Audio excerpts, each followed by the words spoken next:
Ito ang totoo. Kung ang ginagawa mo ngayon ay paulit-ulit, routinary at basic, AI ang papalit sa'yo. Sigurado. Ito real talk lang na kailangan mong marinig ngayon. AI or ang artificial intelligence is either magiging katulong mo or papalitan ka nito. Walang gitna, walang lugar para maging complacent ka sa panahon ngayon. Technology doesn't move backward. It will only progress forward. Ito ang totoo. Kung ang ginagawa mo ngayon ay paulit-ulit, routinary, basic, AI ang papalit sa'yo. Sigurado. Hindi ito napapagod. Hindi ito nagsisiklib. Hindi ito nagloloko sa kanyang manager. Itong AI walang palusot, walang drama, walang excuses. Kaya naman ngayon, dalawa lang ang choice mo.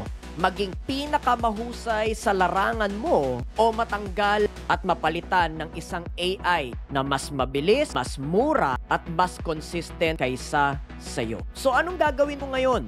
What now? Use AI to your advantage. Gamitin mo ang AI para palakasin ang trabaho mo, patalasin ang skills mo, at lampasan ang dating limitasyon mo. Huwag kang matakot sa AI. Ang tanging matatakot lamang dito ay yung taong tamad at hindi na willing mag-grow. Patuto kang makipag-partner dito. Dahil sa mundo, ang tunay na mga nagtatagumpay ay yung marunong gumamit ng tools, hindi yung naiwan at naging outdated sa mga technology at strategy dati.